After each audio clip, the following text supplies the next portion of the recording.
Hello friends, అందరికీ నమస్కారం. So ఇప్పుడు మీరు చూస్తున్నారు కదా, అమ్మ టేస్టీ డిలైట్స్ అండి. సో హోమ్ ఫుడ్స్ అనమాట.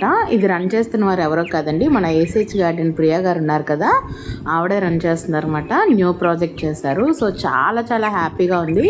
హార్డ్లీ కంగ్రాచులేషన్స్ అండి. అండ్ ఇప్పుడైతే నేను ఆర్డర్ చేసుకున్నాను. ఇదైతే అస్సలు ప్రమోషనల్ వీడియో కాదు. సో ప్యాకింగ్ చూస్తున్నారా ఎంత నీట్గా ఉందో. నాకైతే వీడియో చేయాలనిపించింది ప్యాకింగ్ చూసిన వెంటనే. సో అందుకని వీడియో చేస్తున్నాను. సో ప్రతి ఒక్కటి కూడా నేను పర్సనల్గా టేస్ట్ చేశానండి. లిటరలీ చాలా చాలా బాగుంది. పేరుకు తగ్గట్టే నిజంగా డెలీషియస్గా ఉంది, చాలా టేస్టీగా ఉంది. అండ్ క్వాలిటీ విషయానికి వస్తే తగ్గేదే లేదు. క్వాలిటీ చాలా బాగుంది, క్వాంటిటీ బాగుంది, ప్రైస్ వచ్చి చాలా రీజనబుల్గా ఉంది. సో ప్రతి ఒక్కరూ కూడా ఆర్డర్ చేసుకొని టేస్ట్ చేస్తారని కోరుకుంటున్నాను. అమ్మ చేతి వంటని మిస్ అవుతున్న ప్రతి ఒక్కరు కూడా ఇంక చింతించకండి, ఎందుకంటే మన కోసం ఉందిగా అమ్మ టేస్టీ డిలైట్స్. ఆర్డర్ చేసుకొని సపోర్ట్ చేయండి.